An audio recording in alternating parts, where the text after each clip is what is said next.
d'autant plus important d'entendre des gens qui vont venir nous aider à nous assurer qu'on est aligné sur les bonnes priorités et les bonnes orientations.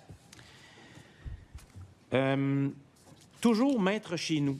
La coalition Toujours maître chez nous, très intéressant de les entendre parce que c'est une coalition qui est très active et qui nous permettrait de bien comprendre ce que ça veut dire le développement dont on parle sur le terrain.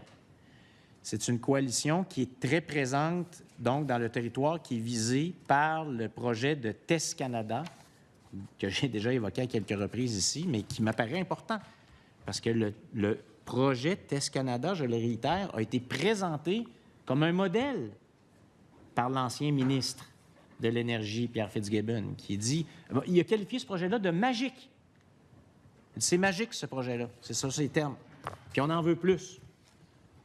Je trouve vraiment formidable. Il y a de l'opposition sur le terrain. Il s'agit de traverser les MRC concernés. Je l'ai fait pas plus tard que l'été dernier, pour d'autres raisons personnelles.